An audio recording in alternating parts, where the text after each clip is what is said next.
I'm going to start with my favorite antitrust joke because the topic of my talk is an Austrian view of monopoly and antitrust. So I have to tell my antitrust joke. The antitrust joke comes in two parts. First, there's a Soviet part, nothing to do with antitrust. And there were 3 Soviet prisoners. And as prisoners do, they were comparing notes as to why they were in prison. And the first guy says, well, I came to work late, and they accused me of cheating the state out of my labor services. Okay. Second guy says, well, I came to work early, and they accused me of brown-nosing. The third guy says, I came to work exactly on time, every day to the minute, and they accused me of owning a Western wristwatch. Now, there were 3 U.S. prisoners in jail for antitrust violations, and as prisoners do, they were comparing notes as to why they're in jail. And the first guy says, well, I charged higher prices than everyone else, and they put me in jail for profiteering and price gouging. Second guy says, I charged lower prices than everyone else, and they charged me with predatory pricing and cutthroat competition. Third guy says, I charged the same prices as everyone else. It's hard to see how he did given these other 2 guys, but it's just a joke, so work with me here. And they accused me of collusion and cartelization. Now, any law that says that if you charge a higher or a lower or the same price, you go to jail, is a problem. What I'm trying to say is that the antitrust law is a joke. It's silly. It's lawless. Because the law, proper law, is you're supposed to punish people who violate the law, and people who don't violate the law are supposed to be okay. And here you're punishing everyone? It's not a law. I mean, proper law is the law of rape. If you rape, you go to jail. If you don't rape, you don't go to jail. But imagine going to jail for rape for non-raping. That's crazy. What I'm going to do in this hour is go over the theory of antitrust and monopoly theory of the neoclassicals, and then I will try to give an Austrian twist or slant on them. The theory of monopoly on the part of the mainstream is that if you're not a perfect competitor, you're either a monopolist or an oligopolist, or you're guilty of monopolistic competition, or you're guilty of something, and theoretically they could put anyone in jail who is not a perfect competitor. And by perfect competitor, they mean, homogeneous goods, millions of sellers, perfect information, equilibrium, always at equilibrium, no profits. So theoretically, they could put any businessman in jail, even the guy selling donuts, on the corner store. You could say, well, you're not a perfect competitor, off to the hoosegow. They could put everyone in jail. And this is good, according to Ayn Rand, from the government's point of view, because if they can make a law that they can get anyone on, they can keep you all hopping. They can keep you all subservient or acquiescent. Right? In contrast, the Austrian view of monopoly is government-granted privilege.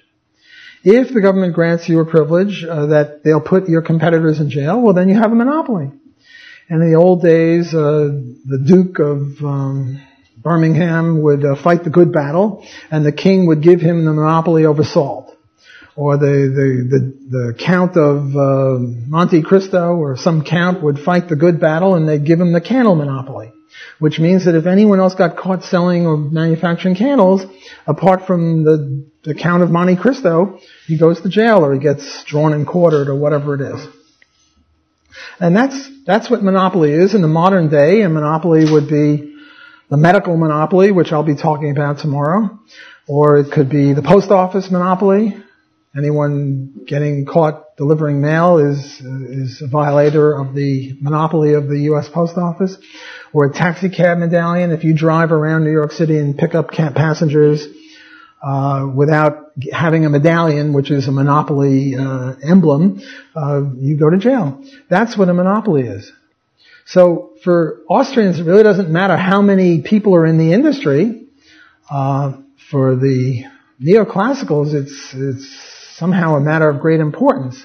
If you have an infinite number of people or an indefinitely large number of competitors, then okay, you're not a monopolist. But anything else than that, so they're very big into 4-firm concentration ratios and 8-firm concentration ratios and various indices of concentration.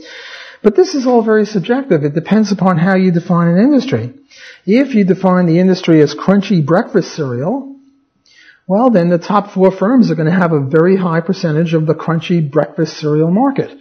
But if you define it in terms of all breakfast cereal, crunchy or not, or all breakfast goods or all food, well, then the wider you define it, the lower the concentration ratio is. So it's a shock. I mean, if they want to sue you for it, they define the industry very narrowly so that there's high concentration, and the defense says, oh, no, we're really competing with God knows what, and therefore the concentration ratio is very low. And how does the judge decide? Well, if they're doing it the way they did poor Bill Gates with Microsoft, they decide based on, well, who's giving bribes to the boys in Washington? It's no accident that I think 8 out of the 10 richest counties in the U.S. are all around Washington, D.C. Isn't that amazing? I mean, what a coincidence. Go figure. I mean, how could that be? And the other ones are around the state capitals in the various states. Who can explain this? Certainly not an Austrian. We wouldn't understand why this could be.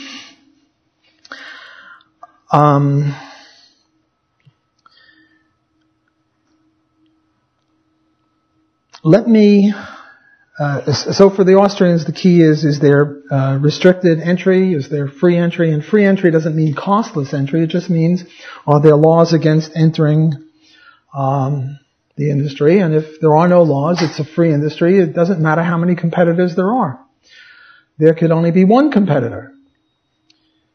But there's always potential competition. The example I sometimes use to illustrate this is there was one railroad in California in the muckraking book, The Octopus, and it was acting very weirdly and capriciously. It was changing its prices after the farmers had grown stuff and exploiting the farmers, according to this book. And my question was, well, why didn't some other railroad start up? And the answer is, in order to start up another railroad, you have to get permission of the state legislature, and the railroad has already bought the state legislature. You really can't buy a politician. You can only rent one because they can change their minds. But they were heavy rental there. But suppose it was free enterprise and there was only one railroad. The last thing that one railroad wants is another person even thinking of setting up another railroad, because then they'll be competing, and much better that they're the only railroad. And if they're the only railroad, the present discounted value of their property is much higher than if someone else is doing it. So they would have an incentive to act reasonably and not invite competition. So even potential competition is competition. So you don't have to have competitors in order to have competition. You just have to have the possibility of competitors. Okay, what I am now going to do is talk a little bit about the geometry of the mainstream, the theory that they put forth. And the first diagram that I'll be using is one that assumes, this is a very famous case of the water well that costs nothing. Here I am, we're in the desert. I have a water well. And I give you permission to use it based on you paying me, and it doesn't cost me anything. You have to bring your own pot and scoop out the water, and then I charge you based on how much you take. So the marginal costs of this are 0. The average costs of this is 0. And I have a demand curve. And the question comes, well, what should I charge for this? And most people, non-classical economists, would say, well, you'll charge an infinite amount of money because you've got these people where you want them. The problem is if you charge an infinite amount of money, how many people are going to buy your water? 0. And you make no money, so even if you're a monopolist of the worst sort, of the neoclassical sort, you're not going to charge an infinite amount of money. Rather, what you're going to do is charge where marginal cost hits marginal revenue. That's the be-all and the end-all for the neoclassicists. They say if you want to teach a monkey economics, just get him to say supply and demand. Well, if you want to teach a monkey how to do neoclassical economics, you say marginal cost equals marginal revenue. They love that. That's their thing. Notice that this marginal cost equals marginal revenue is very much of a managerial decision. It's not an entrepreneurial one. It's one, given that we have a company, now how much should we produce? But the Austrian question, the entrepreneurial question is, well, should we set up a company or not? And then we'll worry about how much to produce. So the neoclassical vision is much narrower than the Austrian, which takes into account all of entrepreneurship, of which marginal cost equals marginal revenue is but one small part. Okay, so we have marginal cost here. Can everyone see this in the back? Okay. Why do we have average revenue or demand curve deviating from marginal revenue?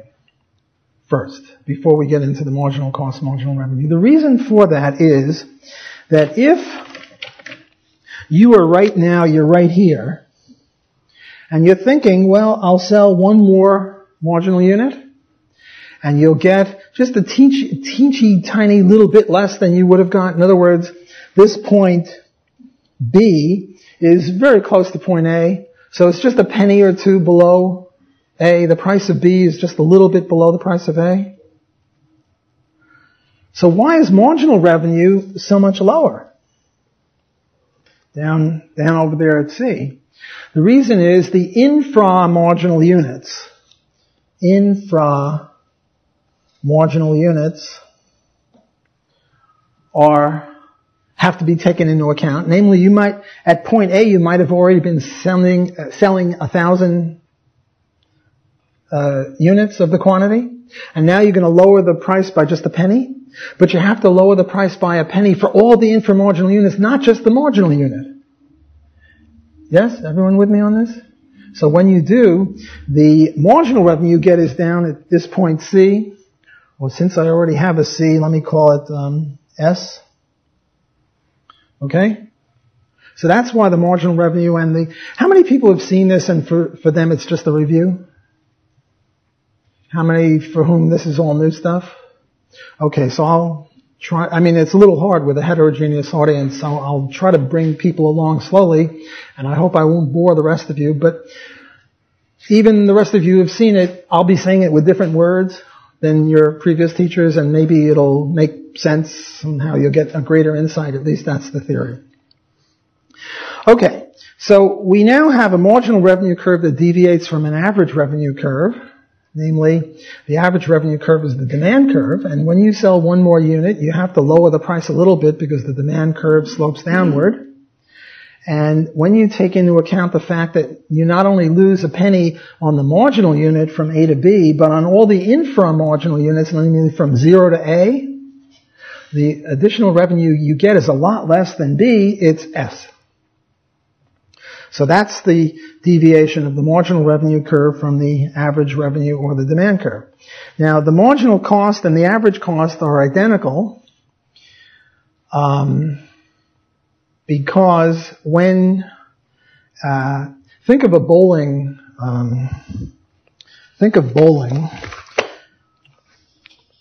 scores. Let me get out some. Here we go.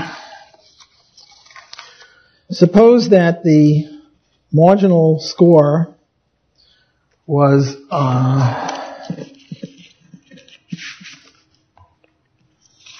here is quantity or marginal or total or average. Those are the four biggies. And here is either the quantity or the number of bowling games. And let's suppose that you score a 60 in your first bowling game. What is the number of total pins? 60. What's the average? The average equals the total over quantity. What's your bowling average so far? 60, because its total is 60 and the quantity is 1, so your average is 60. Okay. That could be either your marginal cost or your marginal revenue, total cost, total revenue. Suppose your next game is 60. What's your total pins? 120. What's your average? 60, because it's now 120 over 2. Still 60. And if your third game is 60, it's 180. And now your bowling average is 60 also. Yes? Okay. But now what happens is that you only bowl a 50 in the fourth one. What's your total pins? 230. What's your bowling average? It's now 230 divided by 4 is your average, and it comes out to 57.5. Okay? So what I'm saying is that if the average is constant, so will the marginal be. And that's how I got that first diagram. And I'm not going to go through this whole thing, but the relationship between marginal and average, or between the last bowling score and your average, is if you do higher, if your bowling score is higher than your average, what does it do to your average? Pulls it up. If it's below your average, it pulls it down. And if it's the same as your average, keeps your average constant. Okay, so here, in this very simple case, and there'll be a rougher case later, the marginal is below, your average is falling, so the marginal has to be below it. Right? So here is your bowling average, and here is each game you're doing. So it has to be pulling down your average because your marginal is below your average. The last game you did was below the average. Whereas over here, the marginal and average costs are the same, namely 0. Okay, so I've given you sort of the background of this diagram, and we said that where marginal cost hits marginal revenue is where Q is, and Q is at QM. I call it QM because it's Q monopoly, the quantity that the monopolist will produce. And in order to find out the price, go to the demand curve. And the price, PM, is at point M. So point M is the quantity and the price that the monopolist will sell at. Yes? PM is the price of the monopolist. QM is the quantity monopolist. Suppose it was a perfectly competitive industry. Where would marginal revenue, or, well, you see, so this is for the monopoly. But for perfect competition, the rule is where price equals marginal cost. Well, this is where the perfect competitive industry would be. The perfectly competitive industry would sell QC, and the monopolist would sell QM. The profits, what would be the profits of the monopolist? The profits of monopolist would be, I don't have it here. No, I do have it here. Would be O, PM, M, QM, this box, and that's why I call it profits here. That would be the profits that you would earn as a monopolist. What would be the profits that you would earn as a perfect competitor? 0. Perfect competitors always earn 0, because you're charging a 0 price, so it's hard to make a profit. Of course, it doesn't cost you anything, because other people grab the water in their cups. So the indictment of monopoly on the part of the neoclassical is 4 things. First of all, the monopolist charges a higher price than the competitor. PM versus PC, which is 0. Secondly, the monopolist withholds, only sells you QM, not QC. Third, there is profit. Profits are evil. We all know this. If you make a profit, it's evil. And fourth, there's a thing called the deadweight loss. What's the deadweight loss? Deadweight loss, DWL. The deadweight loss is the fact that, look at the distance QM to QC. From QM to QC, what do people value QM to QC worth of water at? They value it at the area under the demand curve from QM to QC. Namely, the area under this part of the demand curve is how much they value that extra water. How much does it cost society? I'm putting quotes around that because it's not an Austrian concept. How much does it cost? 0. Namely, that's the cost right there. So the area between QM and QC under the demand curve is the deadweight loss. It does no one any good. It's a waste from the neoclassical point of view. Okay? And this is perhaps the worst possible thing. Even worse than profits, because if this monopolist was sold, what would be the new cost configurations of the person who bought the monopoly from this person? The new cost would be like this, and there would be 0 profit. In other words, if this monopoly was sold to someone else at a price that reflected the present discounted value of the profits, there'd be no profits for the new guy, right?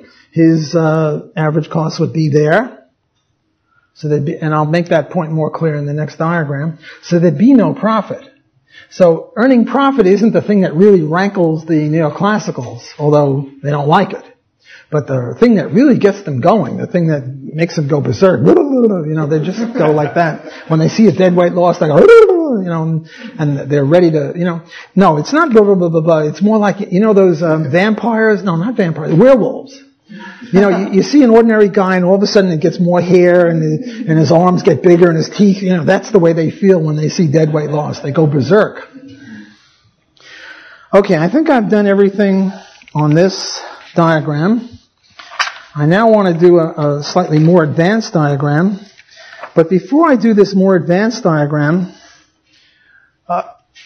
I have to explain this beautiful curve that I drew. And what's going on here, if this is the average, your bowling average, this has to be your marginal, and whether it's costs or it really doesn't matter. And the point is that when the marginal is above average, average rises. Why is it so unclear? Can you see it okay? It's okay. Maybe it's my angle. How about you? Does it look okay to you? It's okay. So when the marginal is greater than the average, it pulls up the average. When the marginal is equal to the average for just one little teensy second, the average is flat. If you drew a, what do you call it? What's that word when the line, a tangent. When you draw a tangent to the curve, the tangent would be flat, so that means the curve is flat at this point. And over here, when the marginal equals the average is constant. When marginal is below average, average falls. See here, in area 1 and in area 2, marginal is below average and average is falling. But wait, over here marginal is falling and average is falling. Here marginal is rising and yet average is falling. How can that be? Trick question? Yeah? It's derivative of, so it's not falling as fast as it was before. So it's falling as fast as point, right, or point too weak. I think you got it, but let me try again to say it better. I discern in that answer the correct. See, the point is that average is falling even though marginal is rising, as long as marginal is below. So the key is to distinguish above and below from rising and falling. Get back to your bowling average. You've been sick. Your average is 150. You're a pro. Well, you'd have a 200 average, right? You're a pro. You have a 200 bowling average. But you're sick. So but you played 100 games already, so that average is very well established. And the first day you come back after your sickness, you bowl a 0. All gutter balls. Do you pull down your average? By very much? No, because you've been playing for a year or two. The next day, you come out and you bowl a 20. It's rising, but are you still pulling down your average? Yes. Then you do a 40, a 60, an 80. Are you still pulling down your average even though you're rising? Yes. So you have to distinguish between rising and falling and above and below. So in both 1 and 2, the marginal is below the average, so it's pulling the average down. But just because it's rising, as long as it's below, you're pulling your average down. If you're running a 90 in all the quizzes, and then you get a 20, 40, 60, 80, you're still pulling down your average, even though you're doing a little bit better as you go along. Okay, so this is how we get the average cost and the marginal cost in a more realistic case. And again, we have the marginal cost, and rather this should be marginal revenue. Marginal revenue here, and average revenue from before. Remember that, how they deviated? Why they deviated? Okay, so again, where does the competitor produce? The competitor fixed quantity. Well, let me get the next diagram.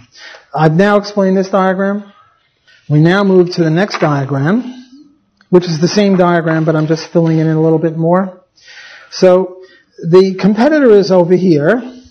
The competitor earns no profits. The competitor is where the supply curve and the demand curve meet. The marginal cost is really the supply curve. That's the supply curve. This is the demand curve. So where supply and demand meet, that's where the perfect competitor is. And we don't really worry too much about them because they're the good guys. But the bad guys are the monopolists. So what's happening with them? Well, again, the monopolist locates where marginal cost equals marginal revenue. Well, here is marginal cost. Here is marginal revenue, and they meet right there at point Y. Everyone see that? The marginal cost and marginal revenue meet or equal at point Y. So we put point Y. And then what's the price? Well, in order to get the price, you go to the demand curve. A vertical move to the demand curve, which gets you to M. So M is where the monopolist will be. C is where the competitor will be. PM is the monopolist price. PC is the perfectly competitive price. QC is the perfectly competitive quantity. QM is the monopolist quantity. Again, notice the same 4 indictments of monopoly. Namely, the price of monopoly is higher than the price of competition, and higher prices are bad. Don't ask. The quantity of monopolist is lower than the quantity of the competitor. More quantity is better than less quantity. If it's so great, why don't we go out here? But we don't worry about that. What about profits? Well, there are no profits for the competitor because the profits of the competitor is 0. Because profits equal total revenue minus total cost. Profits equals total revenue minus total cost. Well, what are total revenue? Well, total revenue is price times quantity. And here's the price and here's the quantity. So you get this box, OPC-CQC, OPC-CQC, minus OPC-QC, OPC-CQC, because it's the same thing, whether it's total revenue or total cost. So it's the same, so profits are 0. Which is great because we're against profits. But the monopolist has profits. What are the monopolist profits? The monopolist profits are, again, total revenue minus total cost. Well, what's total revenue? It's the price times the quantity. So it's this box, OPM-MQM, OPM-MQM, minus, well, what's total cost? Total costs are average cost times quantity. So you go to QM and you look for average costs, and average costs are at point X. Yes? And at average costs, you multiply this box, so it's OPA x QM. Where is it? OPA x QM. So it's this big box minus this little box, and the profits are PA, PM, MX. This little box here with the sort of the stripes here, that's profit. Again, if this monopolist is sold, it'll be sold at a price that reflects the present discounted value, and you'll have this new average cost curve.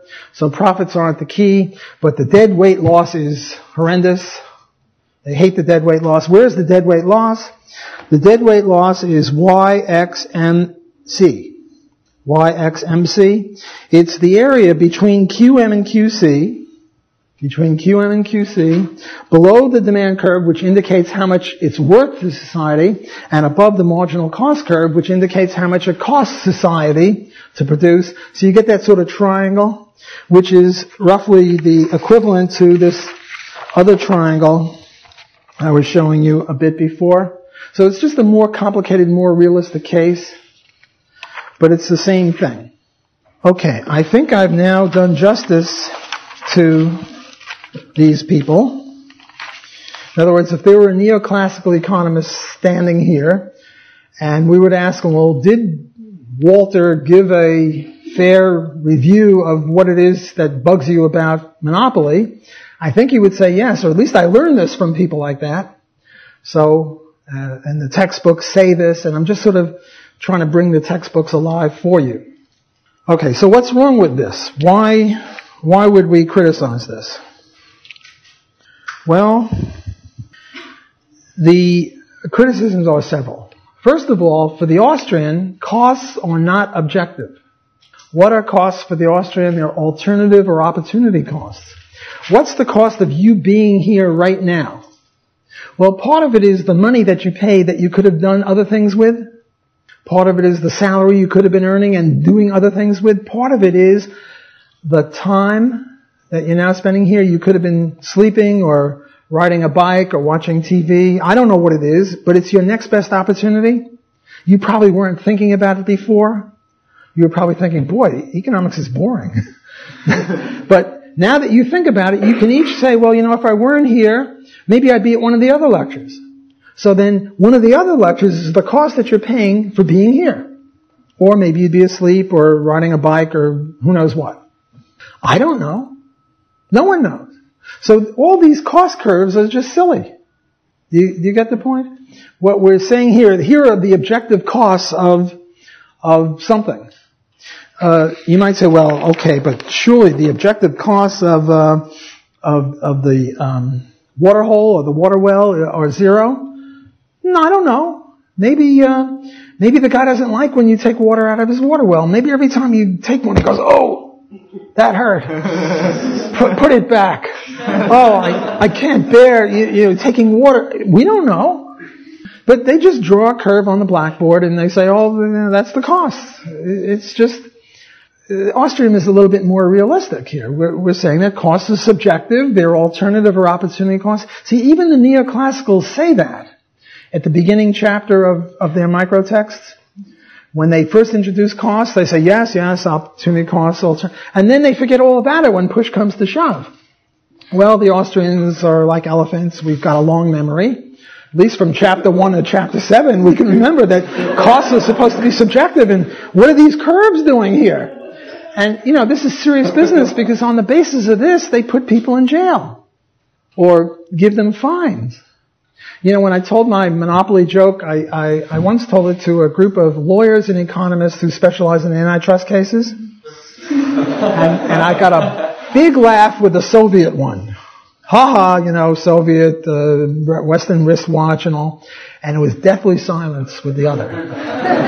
Because these guys know which side of the bread their butter is on. And if this is as nonsensical as I say, I used to have this roommate, Ben Klein, a very famous economist, a UCLA professor, very prestigious neoclassical place. And he used to specialize in money. And he told me, there's no money in money. The money is in antitrust. You get it? In other words, okay, you're a monetary economist, you can get a job, but you can't be much of a consultant.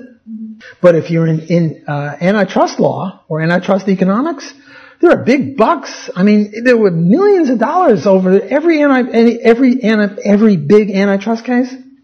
And the defense has to hire economists and lawyers.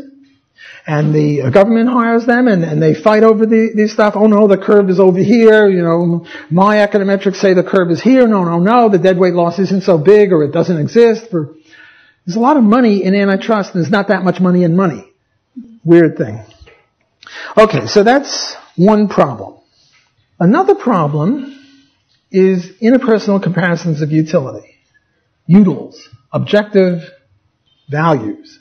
See, what we're saying is that people value stuff below their demand curve, and it costs, or the people value, the entrepreneur values it only at the cost curve. Well, there are no utils. There are no values that you can put on an axis. If you put utils on a vertical axis, it's just silly. We have units of height, weight, speed, temperature. We have no units of happiness. So just I'm now getting into the deadweight loss business. The deadweight loss is a loss of utility. They're trying to measure in dollars how much utils we're losing, and it's silly, and it's interpersonal comparison, which makes it even worse. It's one thing, it's a bad thing if I say this shirt is 10 utils, this watch is 5, therefore I value the shirt twice as much as the watch. It's much worse if I say, well, I value this shirt at 10 utils, and Olivia values her shirt at 5 utils, therefore I value my shirt at twice the value that she values her shirt. You're just talking gibberish here. You might as well go, ooh, you know, it's just silly. And yet, this is the implication. Let me give you an example to prove this. Now, I usually use an example like Tiger Woods, but I'm not going to, because I've been accused of racism. I was once trying to make the point on a black radio show that Tiger Woods is probably not a good cellist, or certainly not a world-class cellist, because he's too busy going like this instead of like this, right? And I was accused of racism. Why are you always picking on black people? So I won't pick on black people. I'll pick on Michael Phelps. He's white, so it's safe. It's safe to use him as an example. Michael Phelps only engages in 9 swimming meets a year. He should really be engaging in 12. The dirty rat. See, I can attack him because it's okay. He is a monopolistic withholder. We value under this curve those 3 more swimming meets, and it only costs him, get the interpersonal comparisons of value, it only costs him the area under the marginal cost curve, and the dirty rat refuses to swim 3 more times a year. We would enjoy it more than it would cost him. We got to force him into the pool. I mean, is that weird or is that weird? And yet that's what they're saying. What they're saying is that the monopolist is monopolistically withholding in order to jack up the price and be an evil price gouger. Well, that's what Michael Phelps is doing. He could swim a little bit more, but he knows darn well that if he swims a little more, his money per swimming will go lower, and he decides to maximize his evil profits. Let me try another Reductio Ad Absurdum, but before I try another one, and this is my best one, you're going to love this one. Well, maybe not. We'll see. Let me talk a little bit about Reductio Ad Absurdum. I was once in a debate against an overpopulationist, and I was at the podium, and I said, well, my opponent is soon going to come up to the podium, and he's going to say there are too many people. He has it within his power to reduce the size of the population by 1. He has declined to do so. We see, there he is, smiling, ready to come up and tell me why I'm wrong. If he really believed in his crappy theory, he wouldn't be there. And the fact that he's there shows that he doesn't believe in his theory. Another one, a very famous one by Hans Hoppe, the argument from argument. Suppose I say there's no such thing as property rights.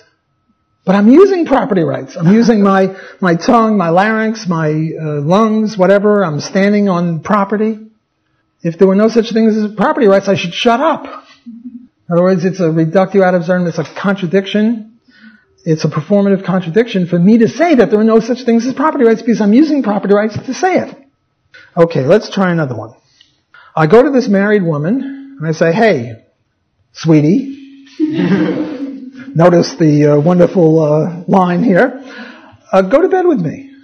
She says, no. I say, why not? She says, well, I'm married. Monogamous marriage. And I say, what? Restraint of trade. You're refusing, you're being a monopolist. You're only trading with one person, your husband. What's that? Off to jail. You can, isn't that a great line, guys? You know, when you're at a bar and you're trying to pick up a married woman, you now have another option. If all else fails, threaten them with an antitrust suit. Now, I admit it's silly. You're not going to get anywhere with the average woman. Well, maybe an economist woman who's married. I don't know.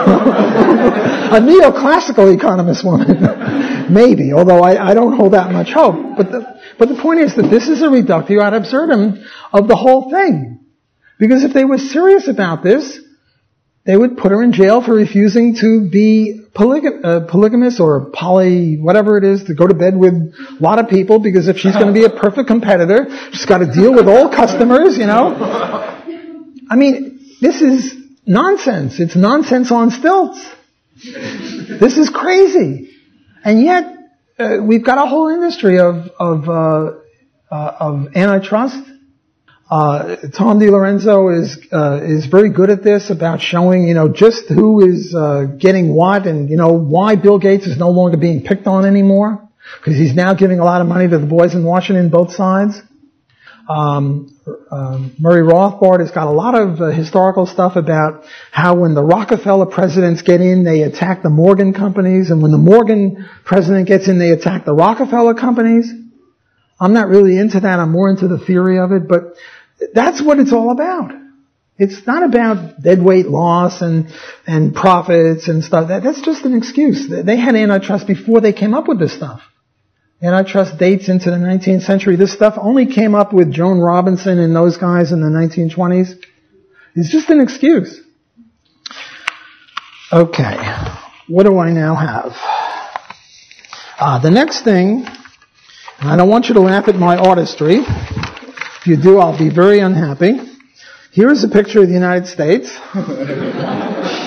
This nose is Long Island. This is Texas. That's Florida. See, people are laughing at me.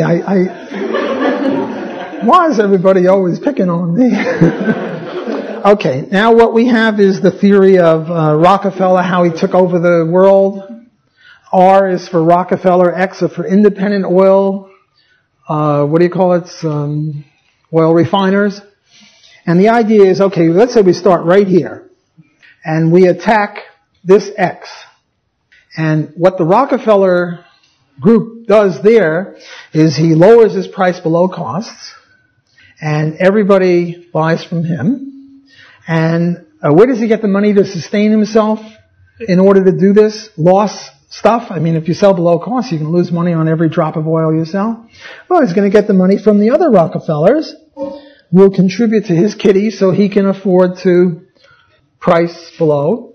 And then he knocks out this guy, and now he jacks up the price quadruple. And now they start attacking over here, and pretty much Rockefeller runs the whole country. That's the Standard Oil case of 1911. That was the predication, or that was the theory behind what was going on there. This is silly. There's this guy, and I have to admit he's not an Austrian, he's a neoclassicist. Sometimes they do good work. And his name was, how's his name? John McGee. It's in my notes. John McGee, M-C-G-E-E. He wrote this in the Journal of Law and Economics, which is a Coasian journal, which I'm sort of against, but this is a good article. And what he said is that this is silly on many, many levels. For one thing, when this guy is selling at below cost or giving it away for free, this guy doesn't have to go broke. He doesn't have to go broke competing with the Rockefeller person who's selling oil for 3 cents a gallon.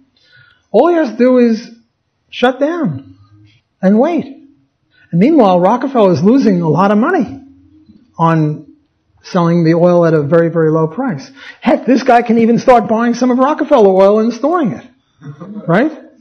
And then when Rockefeller starts jacking up the price, the guy says, here I am, ready, open for business.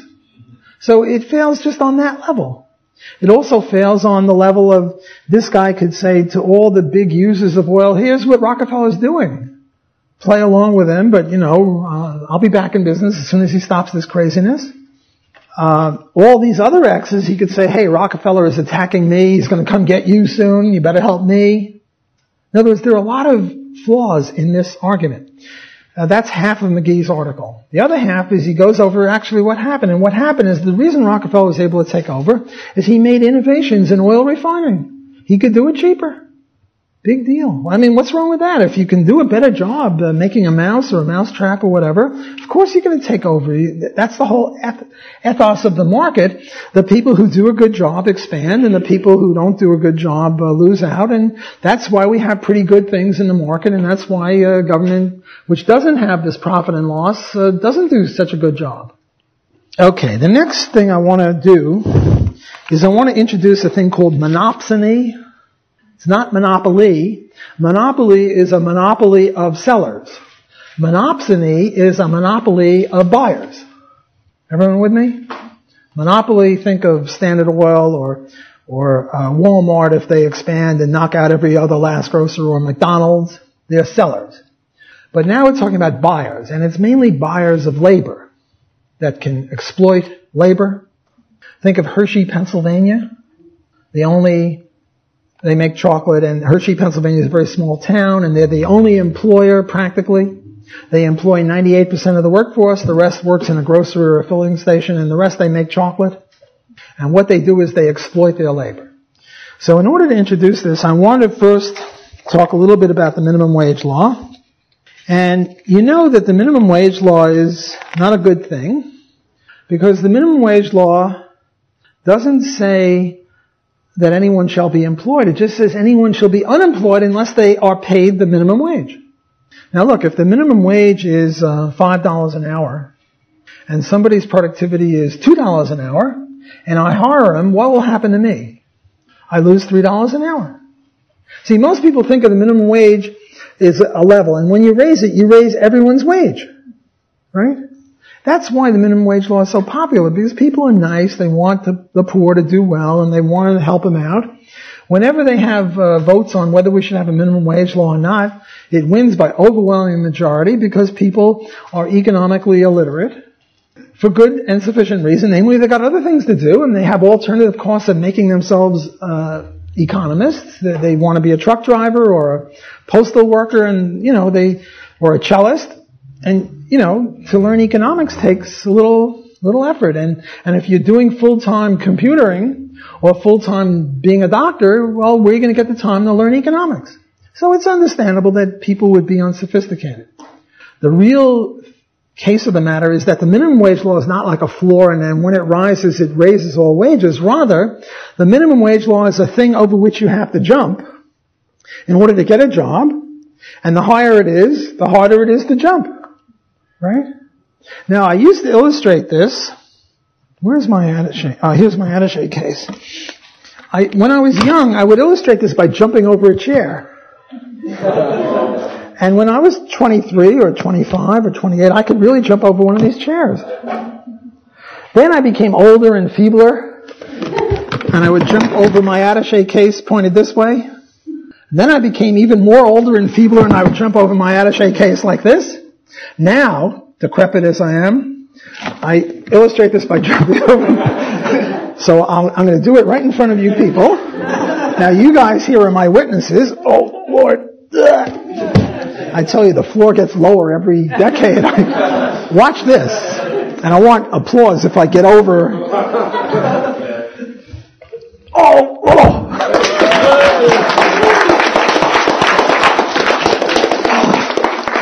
Boy, pretty soon I'm not going to be able to do that.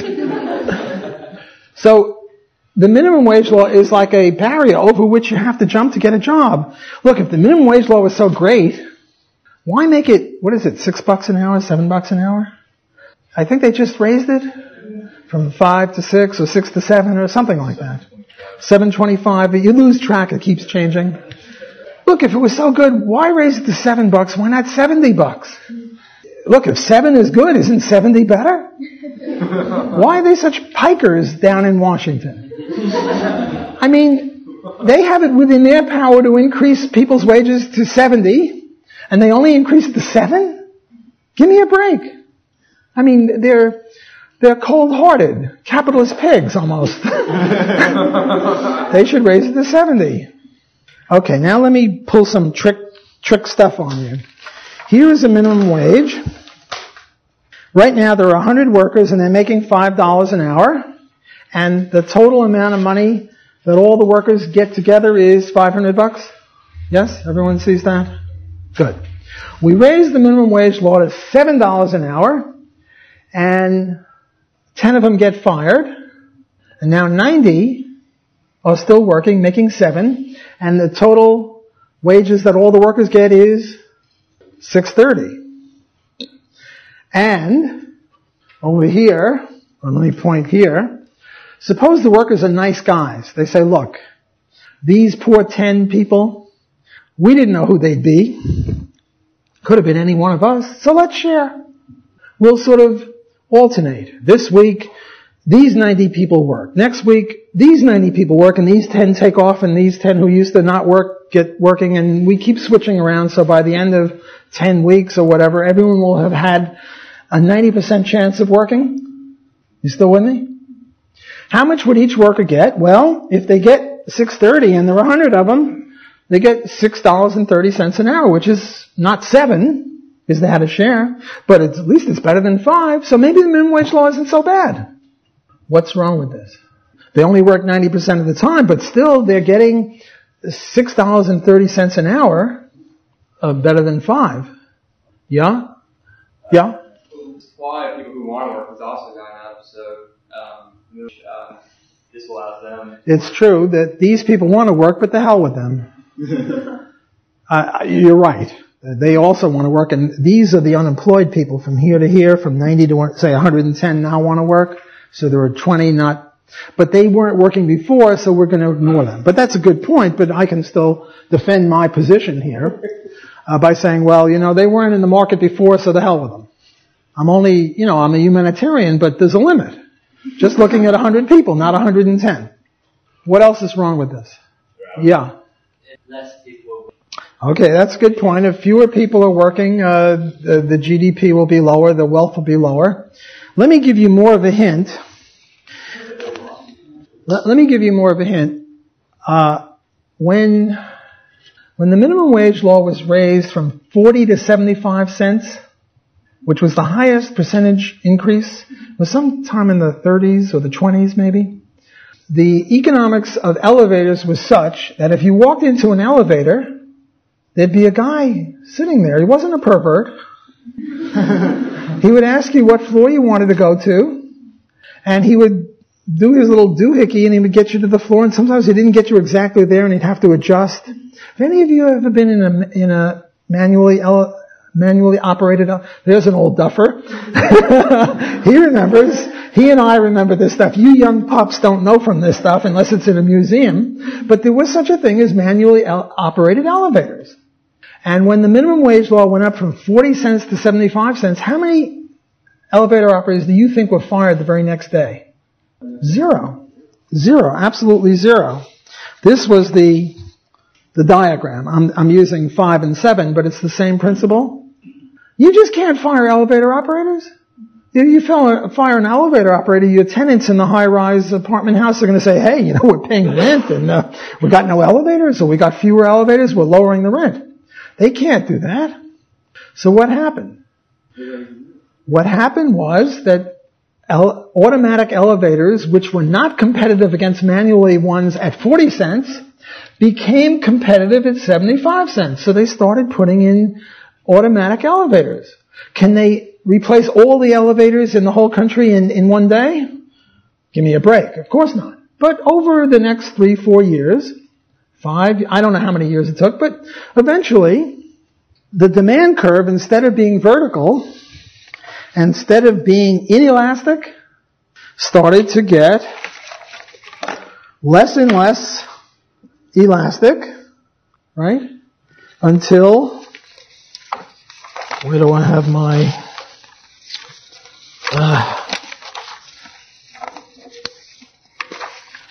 I'll just draw another one. What happened eventually was that the thing became very, very elastic.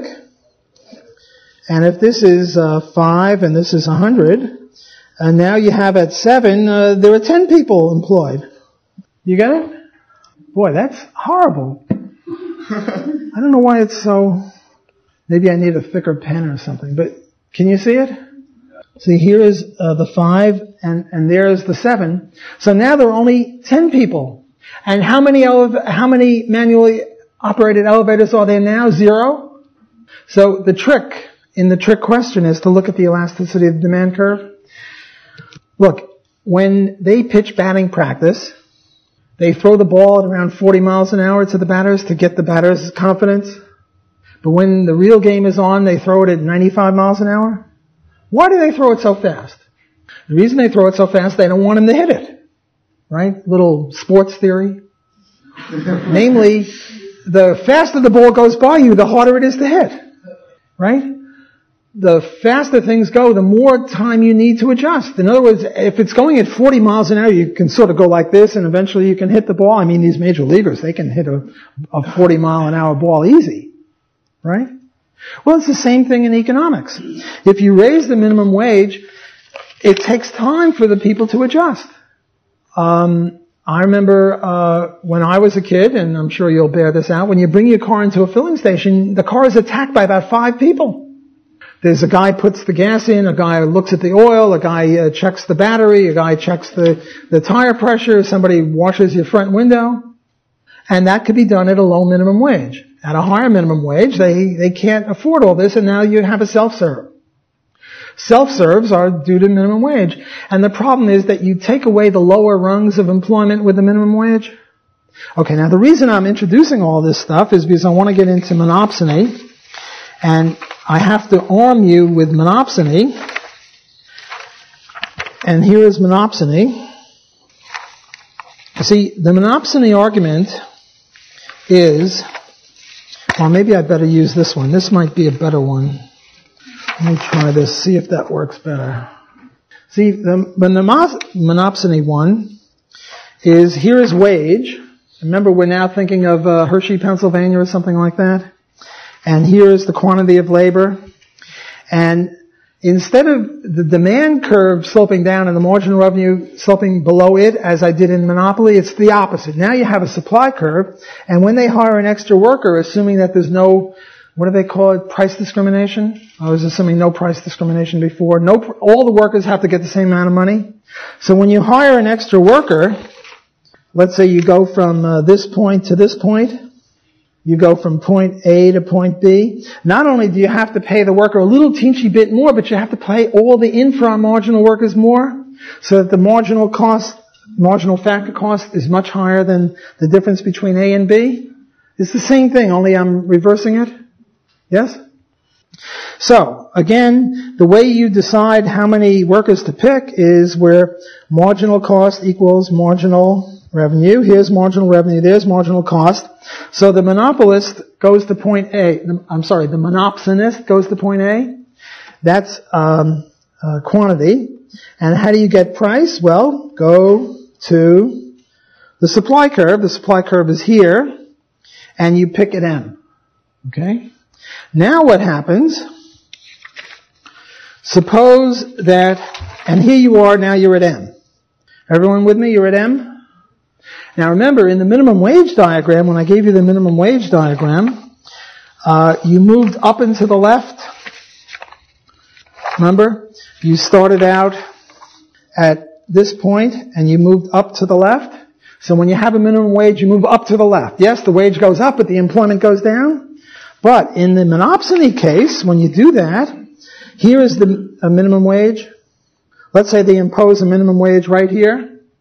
Well, then the supply of labor is this, and then the marginal cost of labor is this, and then it shifts to that.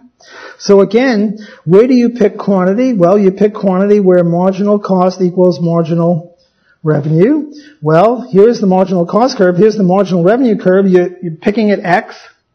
And now, what's the wage or the price? Well, go to supply curve, namely you go to this point Y. And notice that Y is up and to the right.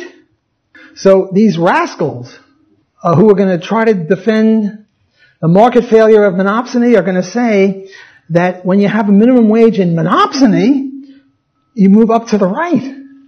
And I'm pretty much out of time, so I can't go into this too much, but all I can say is there are lots of problems with this, very similar to the ones that I mentioned before with regard to alternative costs. These are objective costs, utils, interpersonal capacity utils. And also, when you go to Hershey, Pennsylvania, they have to attract you there. See, they're starting with you there and they're exploiting you. How'd you get there? The reason you got there in the first place is they must have given you a wage that was enough to attract you to Hershey in the first place. Thanks for your attention.